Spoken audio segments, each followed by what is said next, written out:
Good morning बच्चों। आइए आज हम लोग जो है वो कक्षा 9 विषय सामाजिक विज्ञान उप विषय भूगोल प्रकरण जनसंख्या के बारे में अध्ययन करेंगे। जैसा कि आपको पिछली कक्षाओं में बताया गया होगा कि जनसंख्या के दृष्टि से यदि भारत में देखा जाए तो सारे संसार में जनसंख्या के दृष्टि से भारत चीन के बाद जो है दूसरा स्थान रखा है।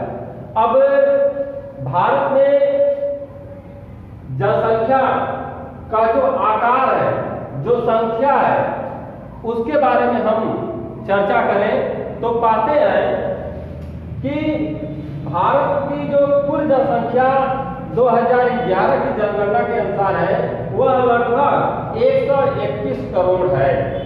121 करोड़ जनसंख्या यानी इससे अधिक अब सिर्फ चीन की है, जहां पर आप पाएंगे कि 2011 की जनगणना के अनुसार उनकी चीन की कुल जनसंख्या जो है 134 करोड़ थी। अब वर्तमान समय में भारत की जनसंख्या चूंकि और बढ़ गई होगी और 2021 में आप देखेंगे तो फिर जो है जनगणना होगी। तो इस दृष्टि से देखा जाए कि भारत की कुल जनसंख्या 121 करोड़ है और भारत का कुल क्षेत्रफल की बात की जाए तो वह 32,87,263 वर्ग किलोमीटर है। जबकि सारे संसार की बात की जाए, जो सारे संसार का क्षेत्रफल है, तो सारे संसार के क्षेत्रफल में देखते हैं कि भारत की जो हिस्सेदारी है वह 2.4% है। जबकि सारे संसार की जो कुल जनसंख्या है, यदि उस जनसंख्या में भारत की हिस्सेदारी को देखा जाए तो 2011 की जनगणना के अनुसार भारत में लगभग 17.5% संसार की आबादी जनसंख्या निवास करती है। तो यह एक बहुत बड़ी बात है कि भारत में इतने अधिक जनसंख्या निवास करती है। जनगणना का सर्वप्रथम कार्य जो है 1972 ईस्वी में हुआ था, लेकिन संपूर्ण जनगणना जो है 1981 ईस्वी में हुई। देखने को यह मिलता है कि जनसंख्या की जो वृद्धि है वह भारत में बहुत अधिक हुई। कैसे हुई? एक आंकड़े के अनुसार आप पाएंगे कि 1901 ईस्वी में भारत की कुल आबादी जो है वह लगभग 23 करोड़ के आसपास थी, जो 1991 में लगभग 36 करोड़ हो गई और 2011 की जो बात की तो उसके बारे में आपको पता है कि 121 करोड़ हो गई। तो आप अनुमान लगा सकते हैं कि भारत में जनसंख्या किस रफ्तार से, किस तेजी से बढ़ी है।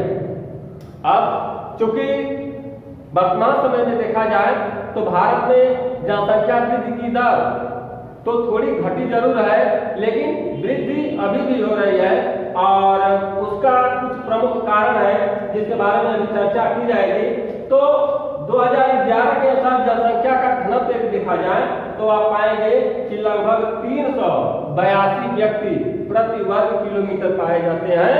और आपको जानकर के आश्चर्य होगा कि जो सबसे पहले जनसंख्या घनत्व के मामले में पश्चिमी बंगाल हुआ करता था, अब 2011 की जनगणना के अनुसार जो है हम आगे बढ़े तो उसमें पाएंगे कि लगभग अब बिहार जो है जहां पर प्रति वर्ग किलोमीटर 1106 व्यक्ति पाए जाते हैं। और यही नहीं, आप यह भी पाएंगे कि यदि सारे देश की बात की जाए तो सारे देश में सबसे अधिक जनसंख्या का घनत्व जो है वह दिल्ली का पाया जाता है, जहां पर आप पाएंगे कि लगभग 11,000 व्यक्ति प्रति वर्ग किलोमीटर में पाए जाते हैं। इतनी घनी आबादी हमको नहीं लगता कि किसी और देश में हो सकती है। तो यह चीजें हुई। इसके बाद आप पाएंगे कि जनसंख्या के घनत्व के दृष्टि से बिहार सबसे भारत में आगे निकल गया और जनसंख्या का सबसे घनत्व जो है वह कम अरुणाचल प्रदेश में पाया जाता। पहले जो है वहां पर 13 व्यक्ति प्रति वर्ग किलोमीटर पाए जाते थे, जबकि 2011 की जनगणना की बात की जाए तो आप देखेंगे कि लगभग 17 व्यक्ति प्रति वर्ग किलोमीटर पाए जाते हैं। आप वहीं उत्तर प्रदेश की बात करें तो उत्तर प्रदेश में 829 व्यक्ति जो है प्रति वर्ग किलोमीटर पाए जाते हैं, जो कि बहुत बड़ी बात है।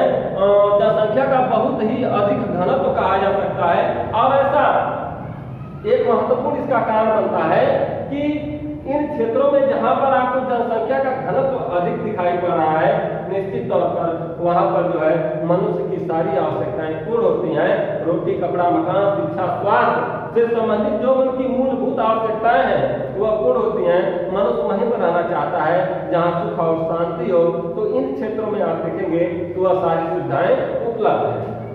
अब आप देखें आगे जो है भारत में लिंग अनुपात। तो भारत में लिंग अनुपात की बात करें तो पाया जाता है कि भारत में प्रति हजार यानी प्रति 1000 पुरुषों पर स्त्रियों की संख्या जो है वह 943 हो गई है। यह 2011 की जनगणना के अनुसार है। जबकि केरल में आप पाएंगे कि केरल एक ऐसा राज्य है जहां पर आप पाएंगे कि प्रति 1000 पुरुषों पर जो है स्त्रियों की संख्या जो है 1084 है। अर्थात आप कह सकते हैं कि केरल भारत का ऐसा राज्य है जहां पर स्त्रियों की संख्या पुरुषों से अधिक है। और अन्य राज्यों की बात करें तो आप पाएंगे कि हरियाणा एक ऐसा राज्य है जहां पर पुरुषों की अपेक्षा स्त्रियों की संख्या सबसे कम भारत में पाई जाती है और वह जो है 868 है। यानी प्रति 1000 पुरुषों पर स्त्रियों की संख्या 868 पाई जाती है। अब इसके बाद आप देखें तो साक्षरता में देखा जाए तो प्रति 100 पुरुषों पर 81 पुरुष जो है वह साक्षर है। यह 2011 की जनगणना के अनुसार है कि प्रति 100 पुरुषों पर 81 पुरुष साक्षर हैं और प्रति 100 स्त्रियों पर 65 स्त्रियां साक्षर हैं। यानी कुल भारत के कुल साक्षरता की बात की जाए तो आप पाएंगे कि लगभग 100 स्त्री पुरुषों पर यानी 100 भारतीयों में 73 लोग जो है वह साक्षर है। अर्थात हम कह सकते हैं कि भारत की साक्षरता जो है वह 73% है।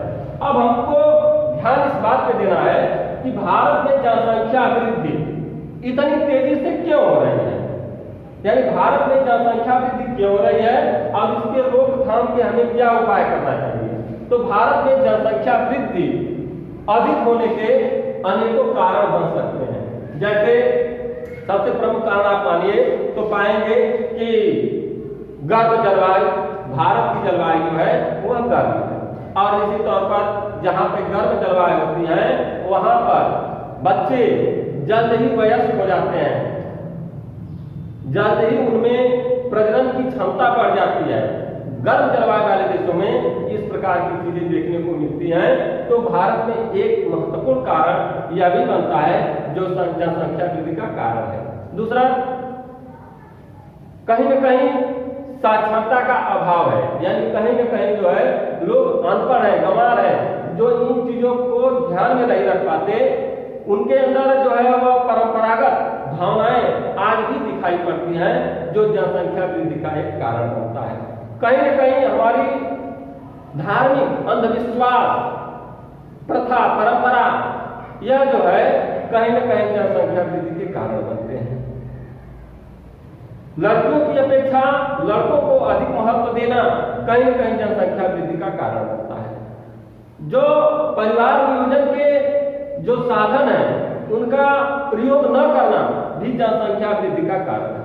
तो सारी चीजों को देखा जाए तो जनसंख्या वृद्धि के कारणों में ये सारी चीजें मिलती हैं जिससे भारत की आबादी दिनों दिन बढ़ती जा रही है और निश्चित तौर पर यह भारत के लिए एक बहुत बड़ी समस्या है। भारत जैसे देश के लिए एक बहुत बड़ी समस्या है क्योंकि जब जनसंख्या अधिक बढ़ेगी निश्चित तौर पर खाद्यान्न की आवश्यकता होगी, शिक्षा की आवश्यकता होगी, चिकित्सा की आवश्यकता होगी, इन सारी चीजों की आवश्यकताएं होगी और इन सारी चीजों की आवश्यकताओं को पूर्ण करने के लिए जो है व्यक्ति को अधिक से अधिक मेहनत करना होगा। तो इसलिए यह एक ऐसी समस्या है जिस समस्या पर निदान पाना आवश्यक है। भारत सरकार इस तरफ प्रयास अपना जारी रखी हुई है और भविष्य में आने वाले भविष्य में आप देखेंगे कि इस पर निश्चित तौर पर कोई न कोई कानून बनेंगे कि जनसंख्या को नियंत्रित किया जाए। अब जनसंख्या वृद्धि को नियंत्रित करने के उपाय में हम इस चीज को देखें कि जैसे सरकार को इस प्रकार का नियम लगाना चाहिए कि नियम तो है पहले से, लेकिन जैसे जनता जो है उस पर बहुत अमल नहीं करती है। तो उनको सामाजिक राजनीतिक अधिकारों के तहत बांधने का प्रयास करना चाहिए कि जैसे चीन में एक दंपति के पास एक बच्चा होता है, संतान होती है, उसी प्रकार से भारत में भी जो है जो दो हम दो हमारे दो का नारा है उसे राजनीतिक रिश्ते, आर्थिक रिश्ते, सामाजिक रिश्ते बांधने का प्रयास करना चाहिए, जिससे जनसंख्या पर जो नियंत्रण हो सके, जनसंख्या वृद्धि को रोका जा सके। इसी प्रकार से जनसंख्या वृद्धि को रोकने के अधिनियम की जो बात कर रहे थे, सरकार विधेयक लाने वाली है, संभवतः भविष्य में आ सकता है और उसका लाभ जो है मिल सकता है। हम प्रथा परंपराओं को छोड़ करके त्याग करके जो है हमें जो है आधुनिक युग में हम हैं, इसलिए आधुनिकता को धारण करना चाहिए। परिवार नियोजन के कार्यक्रमों, परिवार नियोजन के साधनों का हमें उपयोग करना चाहिए और निश्चित तौर पर जब आपके पास कम संतान होगी तो आप निश्चित तौर पर उनका भरण पोषण सही तरीके से कर सकते हैं, आसानी तरीके से कर सकते हैं। तो इन सारी चीजों की बातें जो है यहाँ पर हुई। एक चीज और कि भारत में आयु संरचना, भारत में आयु संरचना क्या है, तो एक आंकड़े के अनुसार भारत में आयु की संरचना जो है वह बच्चों की अलग, नौजवानों की अलग, वृद्धों की अलग दी गई है, लेकिन एक अनुमान के तहत लगभग 66 वर्ष आयु संरचना रखी गई है कि एक व्यक्ति लगभग 66 वर्ष तक जो है जिंदा रहता है। तो इन सारी चीजों को देखा जाए तो भारत में इन सारी चीजों को पाया जाता है और समस्त भारत में आप देखेंगे तो केरल की स्थिति जो है काफी अच्छी है और केरल एक भारत का विकसित राज्य है। हम ये कह सकते हैं कि गोवा भी विकसित राज्यों में से भारत में आता है, महाराष्ट्र भी आता है, लेकिन कुछ समस्याएं हैं, उन समस्याओं को हल करने का प्रयास करना चाहिए। तो आज आपकी जनसंख्या वाला लेसन है और इस लेसन को आप जो है बैठ करके आराम से पढ़ लीजिएगा। एक बात और मुझे कुछ सूचना मिली है कि बच्चे अधिक से अधिक जो है केवल सिर्फ मोबाइल पर दिन भर लगे रह रहे हैं, यह चीज गलत है। आप दिन भर मोबाइल पर न लगे रहिए, आपकी जो काम की चीजें हैं उन्हें पढ़िए, इसके बाद फिर अपना कोर्स तैयार करिए, यही अच्छा आपके लिए रहेगा। धन्यवाद।